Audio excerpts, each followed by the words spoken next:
మనకి తెల్లబడ్డం అనేది జరుగుతూ ఉంటుంది. అంటే ఏజ్‌తో సంబంధం లేకుండా యంగ్ ఏజ్‌లోనే చాలామందికి వైట్ హెయిర్ ప్రాబ్లమ్ అనేది వస్తూ ఉంటుంది. అయితే ఇది కొన్నిసార్లు మనకేంటంటే వైటమిన్స్ లోపం వల్లో, లేదంటే మనం యూజ్ చేసే ఏమైనా షాంపూస్ కానీ, ఆయిల్స్ కానీ, లేదంటే జెల్స్ ఇలాంటి స్ప్రేస్ ఏమన్నా వాటి వల్లో, లేదంటే సరిగ్గా మనము మాయిశ్చరైజర్ కానీ, కండిషనింగ్ కానీ, లేదంటే క్లీనింగ్ కానీ, ఆయిలింగ్ కానీ చేసుకున్నప్పుడు కూడా ఇలాంటి ప్రాబ్లమ్స్ మనకి వస్తూ ఉంటాయి. అండ్ చాలాసార్లు ఏంటంటే మోస్ట్ ఆఫ్ ది టైం మనకి హార్మోనల్ ఇంబ్యాలెన్సెస్ హార్మోనల్ చేంజెస్ ఉన్నప్పుడు బాడీలో ఏదైనా మెడికేషన్స్ ఎక్కువగా తీసుకుంటున్నా కానీ ఇలాంటి ప్రాబ్లమ్స్ మనకు వస్తూ ఉంటాయి. కాబట్టి నార్మల్గా అయినా కానీ వైటమిన్స్ లోపం ఉన్నప్పుడు మనకి హెయిర్ కేర్ సరిగ్గా తీసుకున్నప్పుడు కూడా వైట్ హెయిర్ ప్రాబ్లం అనేది వస్తుంటుంది యంగ్ ఏజ్లోనే. సో మనము ఇంట్లోనే చక్కగా ఈ వైట్ హెయిర్ ప్రాబ్లమ్ని మనము తగ్గించుకోవడానికి ఒక మంచి హెయిర్ ఆయిల్ అనేది ప్రిపేర్ చేసుకోవచ్చు. అయితే ఈ ఆయిల్ని ప్రిపేర్ చేసుకోవడానికి మనకు మెయిన్గా కావాల్సింది ఏంటంటే కరివేపాకు, ఇంకా నెక్స్ట్ మనకి ఉసిరికాయ తీసుకోవాలి. ఈ 2 ఇంగ్రీడియంట్స్ కూడా ఏంటి అంటే మనకి హెయిర్ బ్లాకన్గా చేయడానికి చాలా బాగా ఉపయోగపడతాయి. కరివేపాకులో ఉండే కెరాటిన్ అనేది మనకి ఏంటంటే మన హెయిర్ని బ్లాక్గా చేయడానికి చాలా బాగా హెల్ప్ చేస్తుంది. అండ్ అంతేకాకుండా ఉసిరికాయ కూడా మనకి ఈ ఉసిరికాయ పౌడర్ కానీ, ఉసిరికాయ ప్యాక్ కానీ, ఉసిరికాయ ఆయిల్ కానీ ఏదైనా కానీ మనకి హెయిర్ని బాగా బ్లాక్గా థిక్కన్గా ఉంచడానికి చాలా బాగా హెల్ప్ చేస్తుంది అన్నమాట. అండ్ అంతేకాకుండా కరివేపాకు కూడా సేమ్ మనకి అంతే ఎక్కువ ప్రాపర్టీస్తో మనకి కరివేపాకు కూడా మన హెయిర్ని బ్లాక్గా ఉంచడానికి, వైట్ హెయిర్ని క్యూర్ చేయడానికి, అండ్ మనకి ఓన్లీ ప్రెజెంట్ ఉన్న హెయిర్నే మనకి బ్లాక్ని చేయడమే కాకుండా మనకి గ్రో అయ్యే హెయిర్ కూడా బ్లాక్గా అవ్వేలాగా చేస్తుంది. అండ్ కరివేపాకుని ఇలా ఎక్స్టర్నల్గా యూజ్ చేయడమే కాకుండా రెగ్యులర్గా కరివేపాకుని మనం ఏదో విధంగా కన్జ్యూమ్ చేస్తే, అంటే తీసుకుంటే ఏదైనా తినడం వల్ల కూడా మనకంటే రెసిపీస్లో యాడ్ చేసుకొని తినడము, కషాయం తీసుకోవడము, లేదు అంటే జ్యూస్ ప్రిపేర్ చేసి తీసుకోవడము, ఏదో రకంగా మనము మనకి పౌడర్ చేసి తీసుకోవడము, ఏదో రకంగా ఈ కరివేపాకుని మన డైట్లో రెగ్యులర్గా ఇంక్లూడ్ చేసుకుంటే కూడా ఇది మనకి స్కిన్ని కూడా హెల్తీగా ఉంచుతుంది మనకి. అంతేకాకుండా హెల్త్ ఇష్యూస్ కూడా సాల్వ్ అవుతాయి. అండ్ అంతేకాకుండా ఇలా హెయిర్కి కూడా మనకి చాలా బాగా ఉపయోగపడుతుంది. సో ఈ 2 ఇంగ్రీడియంట్స్ ఇప్పుడు తీసుకోవాలి. నెక్స్ట్ మనం చేయాల్సింది ఏంటి అంటే ఉసిరికాయల్ని ఒక చిన్న చిన్న ముక్కలుగా మనం కట్ చేసి పెట్టుకోవాలంటే మీడియం పీసెస్ లాగా కట్ చేసి పెట్టుకోవాలి. ఇలా పీసెస్ అన్నీ కూడా కట్ చేసుకోవాలి ఉసిరికాయని చక్కగా. ఉసిరికాయలో ఉండే సి వైటమిన్స్ కూడా మనకి హెయిర్ని చాలా కండిషన్డ్గా ఉంచుతాయి. అండ్ అంతేకాకుండా హెయిర్ని మనకి క్లీన్గా కూడా ఉంచుతాయి. సో ఇలా ఉసిరికాయని చక్కగా పీసెస్ చేసి పెట్టేసుకోవాలి. ఎక్కువ క్వాంటిటీలో ప్రిపేర్ చేసుకోవాలి అన్నప్పుడు ఉసిరికాయ పీసెస్ కూడా మీరు ఎక్కువగా తీసి పెట్టుకోండి. నెక్స్ట్ ఒక టీ ప్యాన్ కానీ సాస్ ప్యాన్ కానీ తీసుకుని అందులో ముందుగా మనం కట్ చేసి పెట్టుకున్నాం కదా ఉసిరికాయ ముక్కల్ని యాడ్ చేసుకోవాలి. నెక్స్ట్ ఇందాక కరివేపాకు తీసుకున్నాం కదా, అందులోంచి ఒక 2 నుంచి 3 రెబ్బల వరకు ఇందులో ఆకుల్ని తీసి యాడ్ చేసుకోవాలి. నెక్స్ట్ ఇందులో మనము ప్యూర్ కోకోనట్ ఆయిల్ ఉంటుంది కదా, అది యాడ్ చేసుకోవాలి. మన దగ్గర ఏది అవైలబుల్లో ఉంటే అది యాడ్ చేసుకోవచ్చు. ముందుగానే కొంచెం ఎక్కువ క్వాంటిటీలో ప్రిపేర్ చేసుకోవాలి అనుకున్నప్పుడు మనం ఎక్కువగా యాడ్ చేసుకుంటే అంటే మనకి అది రెగ్యులర్ యూస్కి మనకి ఎప్పటికప్పుడు ఊరికే మనము ప్రిపేర్ చేసుకోకుండా ఈజీగా ఉంటుంది. ఫస్టే కొంచెం ఎక్కువ వాల్యూమ్లో మనం ప్రిపేర్ చేసుకుంటే. సో ఇలా ఆయిల్ని యాడ్ చేసుకున్న తర్వాత ఇప్పుడు స్టవ్ మీద పెట్టుకొని మీడియం టు లో ఫ్లేమ్లో పెట్టేసుకుని ఒక 2 to 3 మినిట్స్ పాటు మనము ఆయిల్ని కొంచెం వేడి చేసుకోవాలి. అప్పుడు మనకి ఆ కరివేపాకులో ఉండే ప్రాపర్టీస్, ఇంకా ఉసిరికాయలో ఉండే ప్రాపర్టీస్ అన్నీ కూడా మనకి ఆయిల్లోకి వచ్చేస్తాయి. ఇలా ప్యాన్లో ఈ 3 ఇంగ్రీడియంట్స్ అన్నీ కూడా యాడ్ చేసుకుని ఇప్పుడు స్టవ్ మీద ప్లేస్ చేసుకుని లో మీడియం ఫ్లేమ్లో మనము కొంచెంసేపు ఆయిల్ని హీట్ చేసుకోవాలి.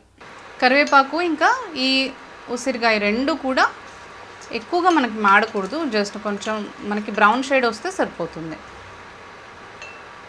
ఆయిల్ని కూడా మరీ ఓవర్ హీట్లో పెట్టి కూడా వేడి చేసుకోకూడదు. నార్మల్గా లో టు మీడియం ఫ్లేమ్లో పెట్టుకొని కొంచెం ఇలా మిక్స్ చేసుకుంటూ మనము ఆయిల్ని కొంతసేపు కాచుకోవాలి.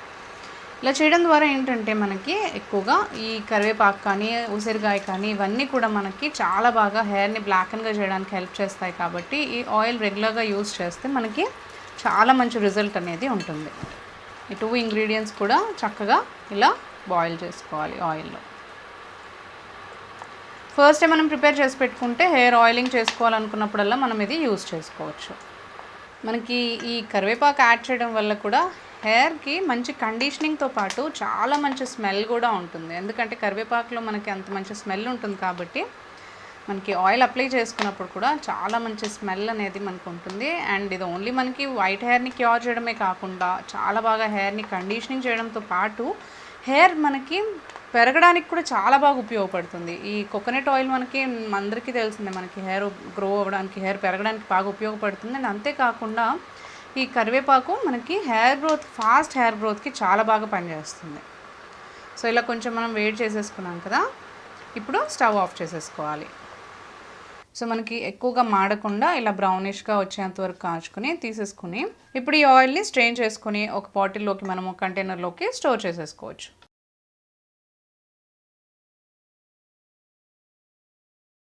సో ఇలా స్ట్రెయిన్ చేసి తీసుకుని మనము దీన్ని క్లోజ్ చేసుకొని పెట్టేసుకోవచ్చు. చల్లారిన తర్వాత మనం స్టోర్ చేసుకోవాలి.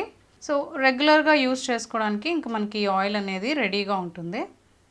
ఇలా మనం రెగ్యులర్గా యూస్ చేసుకునేటప్పుడు కావాల్సినంత ఆయిల్ అనేది మనం తీసుకుని చక్కగా స్కాల్ప్కి అప్లై చేసుకోవచ్చు. హెయిర్ ఆయిలింగ్కి మనకి ఇలా ప్యూర్గా మనం ప్రిపేర్ చేసుకున్న ఈ కరివేపాకుతో కానీ లేదంటే ఉసిరికాయతో కానీ మనము ప్రిపేర్ చేసుకున్న ఈ ఆయిల్ అనేది మనం రెగ్యులర్గా యూస్ చేయడం ద్వారా ఏంటంటే హెయిర్ వైట్నింగ్ ప్రాబ్లం అనేది మనకి తగ్గుతుంది.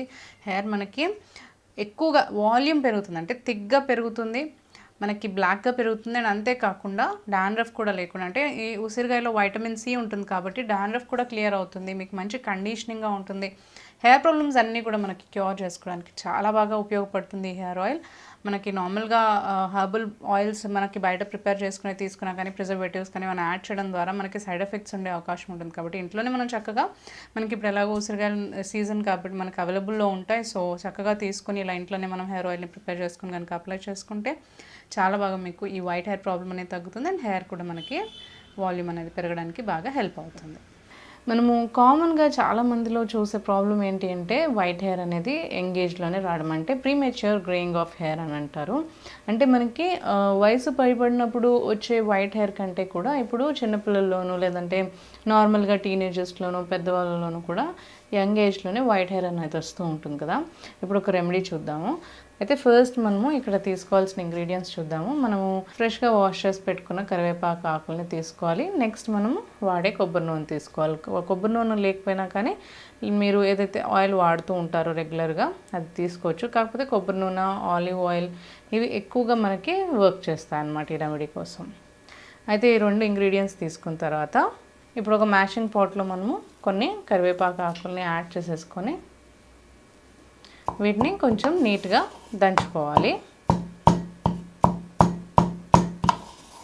ఇలా కొంచెం రఫ్గా మ్యాష్ చేసుకున్న తర్వాత ఒక బౌల్లోకి యాడ్ చేసుకోవాలి. యాడ్ చేసుకుని ఇప్పుడు మనము హెయిర్ ఆయిలింగ్కి సరిపడా ఆయిల్ని ఇందులో యాడ్ చేసుకోవాలి. ఇప్పుడు ఈ కొబ్బరి నూనె యాడ్ చేసుకున్నాం కదా, దీన్ని మనము కొంతసేపు ఒక డబల్ బాయిలింగ్ ప్రాసెస్లో, అంటే వేడి నీళ్ళల్లో కొంచెం ఈ బౌల్ని పెట్టేసుకొని మరిగించుకోవడం కానీ, లేదంటే మనకి నార్మల్గా ఎండగా ఉన్నట్లయితే కొంచెం ఆ ప్లేస్లో, హీట్ ఎక్కువగా తగులుతున్న ప్లేస్లో పెట్టుకుంటే మనకి ఒక డే, మనకి హీట్ ఎక్కువగా ఉండే ప్లేసెస్లో పెట్టుకున్నప్పుడు ఒక నైట్ కానీ ఒక డే కానీ మనం వదిలేసి తర్వాత ఈ ఆయిల్ని వాడుకోవచ్చు. లేదంటే డబుల్ బాయిలింగ్ ప్రాసెస్లో ఈ నూనెని మనం కాచుకోవాలి. అలా కాచుకుని నీట్గా మనం హెయిర్ ఆయిలింగ్ చేసుకోవాలి అనుకున్నప్పుడల్లా ఈ ఆయిల్ని యూస్ చేసుకోవాలి.